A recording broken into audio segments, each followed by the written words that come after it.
Muy bien, ¿listo para contarnos qué tema ahora? Vamos a viajar a Brasil porque ayer se desarrolló el primer debate presidencial de lo que serán las elecciones en octubre. Estuvo así como... Áspero, y era inevitable, ¿no? Son como dos contrapuntos, dos mundos que colisionan permanentemente, ¿no? Claro.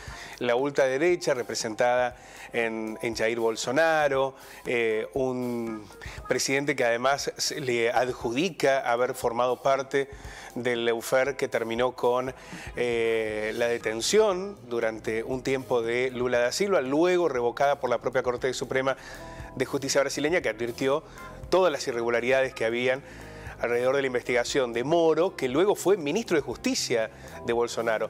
Fue muy burdo todo lo que ocurrió en Brasil, ¿no? Un juez regional que termina acusando, condenando a Lula da Silva, después se demostró sin pruebas, en un armado por parte del propio juez Moro, y que derivó en las distintas instancias apelaciones hasta que llega a la Corte Suprema y dice, bueno, esto no ha sido legalmente adecuado. Pero Moro, mientras tanto, fue ministro de Justicia de Bolsonaro. Después se pelearon porque Moro aspiraba a ser integrante de la Corte Suprema de Justicia y Bolsonaro le puso un freno porque entendía que estaba asumiendo demasiado poder.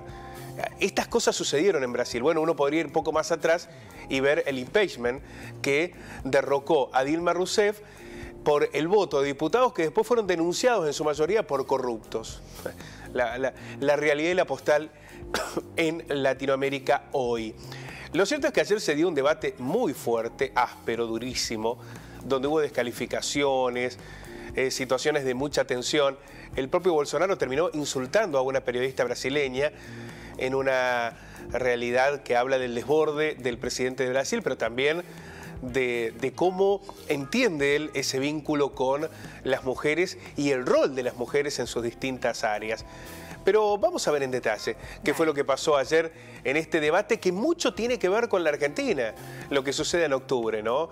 Si Lula gana en primera vuelta, ¿cómo esto va a terminar impactando en las relaciones políticas, económicas y sociales del principal socio económico que tiene la Argentina? La Argentina, el principal comprador es Brasil y China. Y al que más le vende es a Brasil y a China. Brasil es un socio estratégico, ¿no? Bueno, las elecciones van a ser el 2 de octubre. El presidente de Brasil y candidato a la reelección, Jair Bolsonaro, y su principal rival, el exmandatario Luis Inácio Lula da Silva, se acusaron este domingo mutuamente de mentir y elevaron el voltaje del primer debate televisivo de la campaña. El debate incluyó un insulto del jefe de Estado a una periodista que intervino en el programa de la TV Bandeirantes. Bolsonaro acusó a Lula por los desvíos. Recordemos cómo surgió esto. Lula había sido acusado por desvíos en la estatal Petrobras en el escándalo Lava Jato y además por la supuesta coima de un departamento. Fue condenado por esto y luego absuelto por la propia Corte Suprema de Justicia, que determinó todos los aspectos ligados con el lawfare.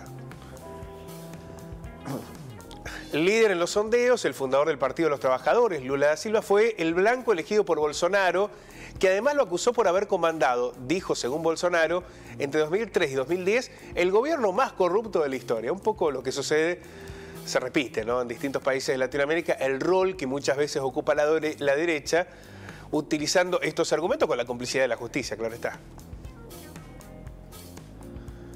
El jefe de Estado le dijo 2 veces expresidiario a Lula, lo trataba de esa manera. Usted es un expresidiario. En el pleno del debate. Claro. Y Lula le respondió que está más limpio que el presidente y su familia.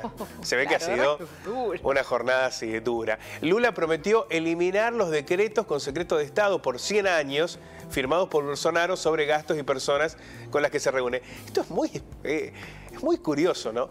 Bolsonaro firmó decretos en los que por 100 años nadie debía saber en qué se gastó la plata. Era como un secreto de Estado que tenía que durar un siglo. Es una locura. Eso es el poder, ¿no? Digamos, si yo decreto que voy a destinar plata a lo que fuera, nadie lo va a saber, ni va a saber los montos durante 100 años. Bueno, Lula ha dicho que lo va a derogar. Lula respondió que su gobierno fue el que mejoró la vida de las personas y el que tuvo más transparencia en el Estado y acusó a Bolsonaro de haber abandonado al pueblo tras afirmar que en 2018 fue preso para impedir que ganara. El mandatario de ultraderecha protagonizó el momento más violento de la noche al insultar a la periodista Vera Magalhães, que preguntó sobre el rol del gobierno en la pandemia, y Bolsonaro le respondió muy fuertemente que era una vergüenza, una desvergonzada para el periodismo por abordar este tema, tras lo cual, bueno, un repudio de quienes estaban allí, ¿no? Lula y Bolsonaro participaron por primera vez de un debate cara a cara, siendo los favoritos, pero también estuvieron los candidatos Ciro Gómez, del Partido Democrático Laborista, la senadora Simone Tebet, del Movimiento de la Democracia Brasileña, que es la que está con Temer, que fue el presidente que asumió cuando derrocaron a Dilma Rousseff. La senadora Soraya Tronic, de Unión Brasil, que es el partido de Moro. Moro también tiene el juez que tiene ahí su candidata. Y Felipe Dávila, del partido no libertario, Partido Novo, que es un ex bolsonarista, alguien que se separó de Bolsonaro y que también es candidato. La senadora del MDB acusó a Bolsonaro de ser misógino y defensor de violadores y torturadores de mujeres en la dictadura militar. Hay que recordar que Bolsonaro es alguien muy ligado a las fuerzas militares. Y Bolsonaro más tarde dijo que existe para él una victimización de las mujeres, ¿no? Que las mujeres se victimizan, y defendió la agenda conservadora contra el aborto. Bueno, es alguien además muy ligado a los partidos evangelistas. Claro, también. Bolsonaro, siempre. ¿no? Lula, sí. No, estaba pensando que el debate de ayer fue como tiene que ser un debate en Brasil. Porque viste que acá en Argentina los debates presidenciales no son debates. Sí, terminan tergiversándose mucho. Acá parece que fueron directo a matarse. Acá fueron, claro. Viste que acá en general son... no debaten, o sea, no es una ida y vuelta acá en Argentina. Claro, es como que está la crítica, pero no está el ida y vuelta. Claro, viste que acá no. Efectivamente. No se hace el debate como es la descripción de un debate. Me parece, me da la sensación acá, no lo vi el de Brasil, pero por lo que me estás contando, parece que acá sí hubo más. Sí, hubo cruces, ¿no? Fue muy virulento. Además, son dos extremos, ¿no? Muy extremos. Cuando nosotros hablamos de la grieta en la Argentina, bueno, en Brasil se vive a lo mejor socialmente con otra expresión, pero en la política absolutamente divididos, ¿no? Sí. Lo que pasa es que de un lado tenés a un ultraderechista. Claro, muy claro, fanático. muy de ese lado, ¿no? Ligado a Trump y a los sectores más derechosos del mundo.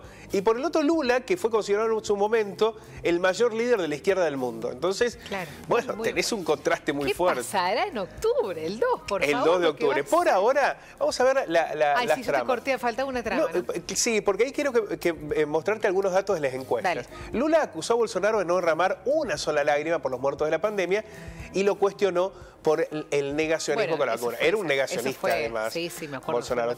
Todo, ¿viste el combo? Está el paquetito completo. Bueno, Lula, que gobernó Brasil entre el 2003 y el 2010, lidera con el 47% de las intenciones de voto, contra el 32% de Bolsonaro. Con estos datos, gana en primera vuelta. O sea, se convertiría en presidente sin ir a balotaje.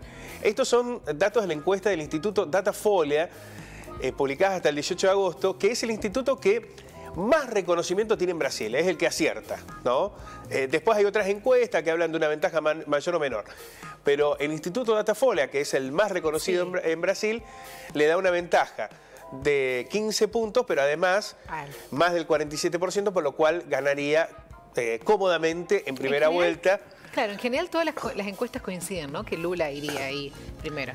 Lo que hay que ver es que, bueno, todavía falta un mes, y un mes en las elecciones es cuando los indecisos definen su voto. Pero en esta instancia se está dando una elección que mucho, pero muchísimo tiene que ver con la Argentina. No es solo Brasil, por lo cual habrá que estar muy atento a lo que ocurre allí con... además falta un debate más, ¿no? Y falta un debate, lo que va a ser, por tremendo, favor, este mes. Con pirotecnia, totalmente. Gracias. A ustedes.